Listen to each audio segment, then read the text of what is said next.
따라서 살기를 온 세계에 전하세. 만 백성이 나갈 길 어두운 밤 지나고 동튼다. 환한 빛 보아라 저 빛. 주 예수의 나라 이 땅에 곧 오겠네 오겠네. 놀라운 이 소식 알리어라. 세계 만민을 구하려 내 주 예수를 보내신 참 사랑의 하나님. 만 백성이 따를 길 어두운 밤 지나고 동튼다. 환한 빛 보아라 저 빛. 주 예수의 나라 이 땅에 곧 오겠네 오겠네. 하나님의 말씀입니다. 에스겔 11장 1절에서 13절입니다.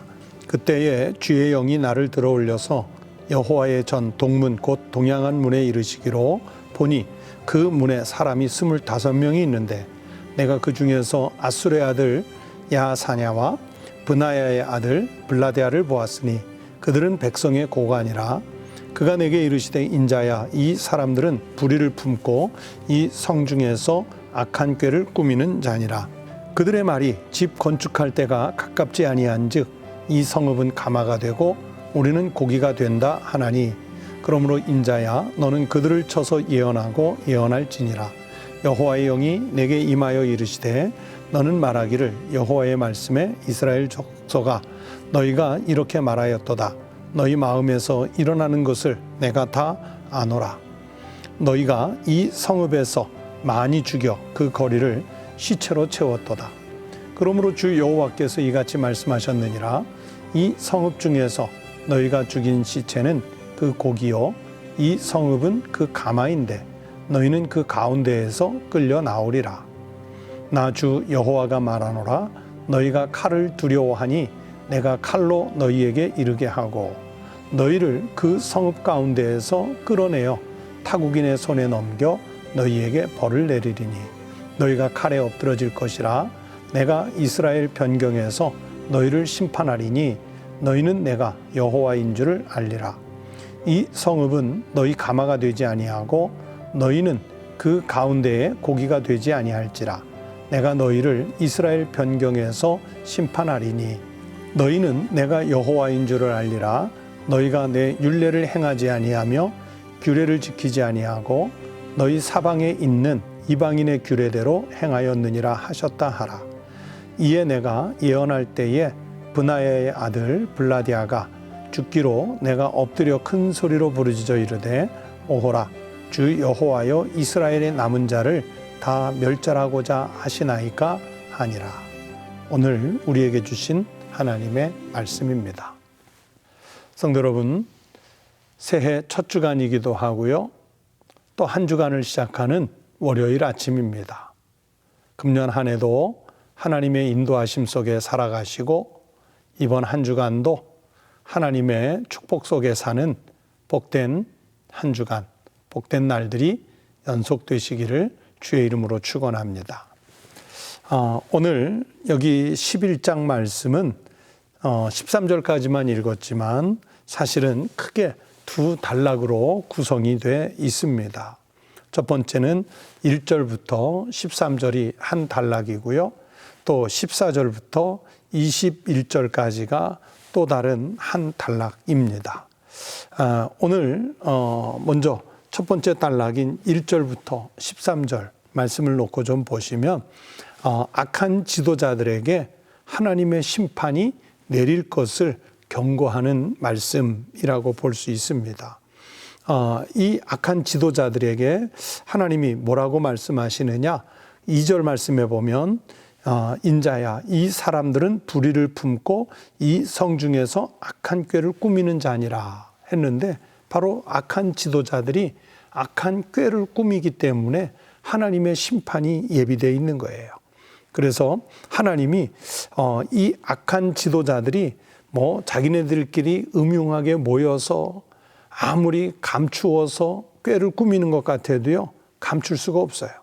5절 말씀에 보면 여호와의 영이 내게 임하여 이르시되 너는 말하기를 여호와의 말씀에 이스라엘 족속아 너희가 이렇게 말하였도다. 너희 마음에서 일어나는 것을 내가 다 아노라. 사실은 자기네들이 악한 꾀를 꾸미고서 다 아는 것 같지만요, 다 몰라요. 오히려 다 알고 있는 분은 누구냐면 하나님이십니다. 바로 이런 악한 자들을 향해, 악한 지도자들을 향해 하나님이 아주 강력하게 징계하시겠다는 말씀을 주시는데 그게 9절 말씀이에요. 너희를 그 성읍 가운데에서 끌어내어 타국인의 손에 넘겨 너희에게 벌을 내리리니. 그 지도자들을 타국인의 손에 넘겨서 벌을 받게 하시겠다고 말씀하셨죠. 여러분, 지도자이기 때문에 벌을 좀 감면해 주시고, 아니면 지배받는 하층민이기 때문에 벌을 더 세게 내리고, 아니에요. 오히려 지도자이기 때문에 더 큰 벌을 받을 수 있어요. 야고보서 3장 1절에서 말씀하셨습니다. 내 형제들아 너희는 선생된 우리가 더 큰 심판을 받을 줄 알고 선생이 많이 되지 말라. 함부로 선생이 되지 말라. 함부로 지도자가 되지 말라. 그렇게 말씀하시는 거예요. 여러분, 우리가 생각하는 뭐 나라의 지도자 또는 어떤 지역의 지도자 또는 시대의 지도자 또는 가정의 지도자 아니면 교회의 지도자, 일터의 지도자, 우리가 살아가는 곳곳에 지도자들이 있지요. 그 지도자가 다 내 마음에 드는 것 아니에요. 그 지도자 때문에 상처받을 때가 있어요. 때로는 그 지도자가 진짜 잘못해서 정말 내 힘으로 응징해주고 싶은 그럴 때도 있어요. 그러나 어느 부분의 지도자가 됐든 여러분, 지도자의 그 심판의 몫은 하나님 몫입니다. 그래서 지도자를 심판하는 것은 하나님께 맡겨야 돼요.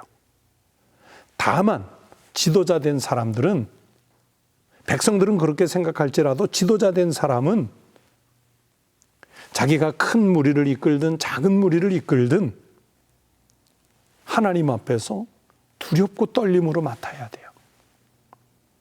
야고보의 말씀처럼 선생된 우리가 더 큰 심판을 받을 줄 알고 두렵고 떨림으로 그 지도자의 일을 해 나가야 하는 거예요.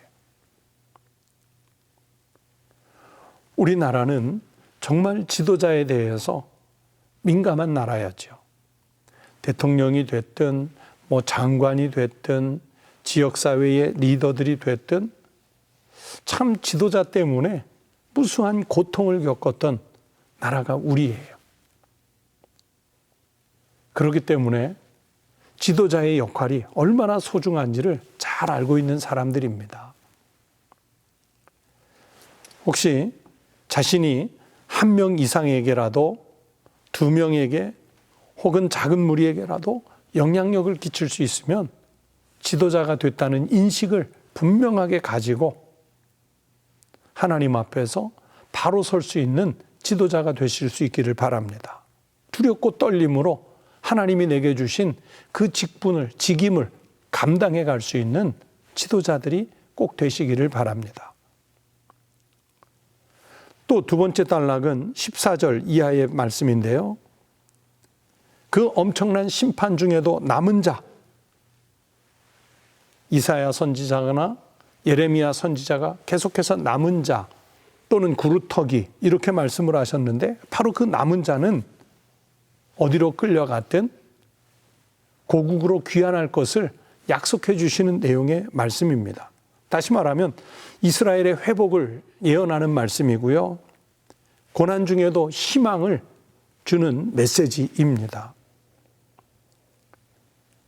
하나님께서 예루살렘을, 유다 민족을 엄중하게 심판하시는 중에도요, 하나님은 그 남은 자를 통해서 구속의 역사를 이어나갈 것이라는 회복의 약속을 주시는 거예요.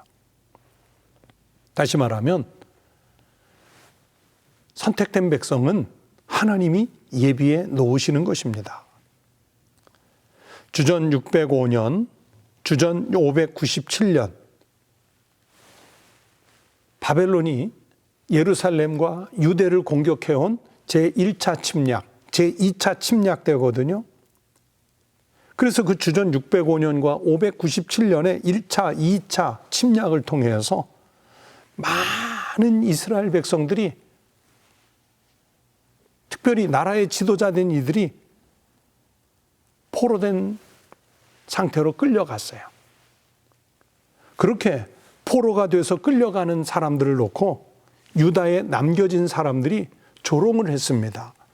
예레미야 24장 1절부터 10절이 바로 그 말씀인데, 어떤 조롱이냐면, 아니 저 지도자들이 얼마나 많은 죄를 지었기에, 하나님 앞에서 얼마나 부끄러운 짓을 많이 했기에 저렇게 포로로 꽁꽁 묶여서 끌려가느냐, 잡혀가느냐, 그러면서 조롱을 했어요. 그러나 주전 586년 바벨론에 의한 제3차 유대 예루살렘 공격할 때 오히려 유다에 남겨진 자들이 포로로 잡혀간 사람들보다 훨씬 더 비참하게 공격을 당했습니다. 그리고 나서 나중에 역사가 어떻게 흐르냐면요, 오히려 이스라엘의 정통적인 역사는 가나안 땅에 포로로 잡혀가지 않고 남았던 사람들에 의해서 역사가 이끌어가는 것이 아니라, 유대 민족의 정통적인 역사는 바벨론에 포로로 잡혀갔던 사람들에 의해서 이어지는 거예요. 그 포로된 자들로부터 이스라엘의 정통적인 역사가 계승이 되는 겁니다. 그 가운데 에스라 같은 분도 있고 느헤미야도 있고 다니엘 같은 분들도 있는 거예요. 이 팔레스타인은 나라의 지도자들이 포로로 잡혀가 있는 사이에 이 가나안 땅, 팔레스타인 땅은 우상의 소굴이 돼갔습니다. 점점 더 하나님에게서 멀어진 땅이 돼갔어요. 하나님의 심판이 그곳에 임했을 때 회개하지 않았던 사람들, 그 사람들이 그곳에 남았다가 결국은 진멸을 당하는 것입니다. 앞에서 말씀드렸던 다니엘 등을 비롯한 이 경건한 사람들은 오히려 포로로 잡혀간 곳에서 신앙의 순결을 유지했어요. 이 사람들이 바로 하나님의 사람들이었고, 이 사람들에 의해서 하나님의 역사가 계승되고 지속되는 것을 성경이 보여줍니다. 그래서 이런 부침의 역사를 보면서, 아, 하나님의 역사는 선하시다. 그리고 하나님은 남은 자들, 순결한 사람들, 그들은 사랑하신다 하는 고백을 할 수밖에 없게 됩니다. 여러분, 우리가 살다 보면 이해할 수 없는 재난이 닥칠 때가 있어요. 우리가 작년 2020년에 겪었던 것처럼 정말 우리의 이성으로는 다 이해할 수 없는 그런 재난을 우리가 겪을 때가 있어요. 그게 감염병이든지 또는 자연재해든지 아니면 인위적인 어떤 인재이든지 그런 재난을 겪을 때 과연 하나님의 역사는 어디에 있을까? 이 고난의 시대 속에서 우리는 어떻게 살아야 할까? 이런 의문을 가질 때가 있어요. 그러나 우리가 다 이해는 할 수 없지만 환난을 통해서 그 속에서도 하나님의 섭리는 진행되고 있다는 사실을 우리는 믿어야 합니다. 오늘 여기 에스겔서 11장에 예루살렘이 심판받을 것에 대한 예언이죠. 그 심판을 막상 맞닥뜨리게 됐을 때 예루살렘 사람들, 유대 사람들은 이 심판이 도대체 하나님의 어떤 진의가 있는지 헤아리지를 못했을 거예요. 또 그곳에 하나님 앞에서 순결하다고 여겼던 사람들이 포로로 잡혀갈 때 도대체 이 역사 속에서 하나님의 뜻을 몰랐을 거예요. 그러나 나중에 세월이 흐른 다음에 성경을 통해서 보면 그런 환난을 통해서도 하나님의 섭리는 계속 진행되고 있었더라입니다. 시편 119편 71절에서 성경이 말씀하셨습니다. 고난당한 것이 내게 유익이라 이로 말미암아 내가 주의 율례들을 배우게 되었나이다. 여러분, 고난당하는 것이 무슨 유익이겠어요? 그러나 하나님을 믿는 남은 자들, 정결하고 신실한 하나님의 백성들은 압니다. 그 고난 속에서도 하나님의 역사적인 섭리는 지속되고 있다는 것을. 그래서 고난이 견디기 힘들고 어렵지만 그 고난 속에 감추어진 유익을 고백하게 되고요. 그것을 통해서 오히려 하나님의 율례들, 하나님의 뜻을 배울 수 있게 되었다고 고백하는 것이 바로 우리 믿음의 선진들의 모습이셨습니다. 사랑하는 우리 성도 여러분, 하나님이 선별하여 사람을 찾으실 때 다른 사람을 떠올리는 것이 아니라 바로 나 자신이 하나님 앞에서 남은 자가 될 수 있도록, 하나님이 선택할 사람 찾으실 때 바로 내가 그 하나님께 선택을 받는 사람이 될 수 있도록 믿음의 삶을 사십시다. 그래서 하나님의 나라가 이 땅에 이루어질 때까지 하나님이 우리에게 부여하신 그 사명을 감당해낼 수 있는 우리 모든 믿음의 성도들이 꼭 되시기를, 그리고 금년 한 해가 되실 수 있기를 주의 이름으로 축복합니다. 기도하겠습니다. 하나님 아버지, 감사합니다. 우리는 이 땅에서 펼쳐지고 있는 그 무수한 사건과 사고들 속에서도 하나님께서 일하실 것을 믿습니다. 하나님의 섭리가 있기에 세월이 있고 역사가 있고 우리 개인의 삶이 있고 나라 운명과 공동체들의 역사가 일어나는 줄로 믿습니다. 하나님 아버지, 우리는 하나님의 뜻을 일일이 다 헤아릴 수 없는 미련한 자들이지만 전지하시고 전능하신 하나님께서 온 우주 만물의 역사를 이끌어 가실 것을 믿고, 또 이 시대적인 상황들을 하나님께서 펼쳐 이끌어 가심을 믿고, 나와 우리 가정과 또 우리 일터와 우리 교회와 우리 사회를 주님께서 이끌어 가실 것을 믿고 순종하며 하나님의 뜻을 분별하여 하나님께서 원하시는 삶을 살아가는 하나님의 자녀들, 복된 백성들, 일꾼들이 되게 해 주시옵소서. 하나님 아버지, 금년 한 해 어렵게 시작한 한 해이지만 하나님 은혜 중의 삶으로 하나님께 영광을 돌리고, 하나님께서 우리에게 부여하신 삶의 터에서는 하나님의 백성으로서 지도자이면 지도자대로, 또는 따라야 할 사람이면 따라야 할 사람들대로 우리의 사명을 제대로 감당하며 살아갈 수 있는 주의 종들이 되게 하여 주시옵소서. 이번 한 주간 동안도 하나님의 돌보심 속에 살기를 원합니다. 주님의 불꽃 같은 눈동자로 우리를 지키셔서 안전하게 해주시고 건강하게 해주시고 평온케 하여 주시옵소서. 우리의 삶을 주님께서 지켜주실 줄로 믿사오며 예수님 이름으로 기도하옵나이다. 아멘. 오늘 월요일 아침에 같이 나눌 기도 제목입니다. 에스겔서 11장의 이 말씀을 생각하시면서 첫 번째 기도 제목은 우리가 악한 길을 따르지 않고 하나님이 찾는 남은 자의 삶을 살 수 있는 신앙의 용기를 위해서 기도하십시다. 또 두 번째는 새해를 시작하는 본격적인 첫 주간입니다. 이 한 주간 하나님의 영광을 드러내는 삶을 살 수 있도록, 그리고 금년 한 해 동안 하나님의 영광을 드러내는 삶을 사는 거룩한 성도가 될 수 있도록 헌신과 결단의 기도를 드리십시다. 세 번째는 우리 성도들의 가정이 평안하고 건강하고 또 온 가족들이 주님의 인도를 받아 살아가는 가정이 될 수 있도록 기도하시기 바랍니다. 이 시간 다 함께 기도하겠습니다.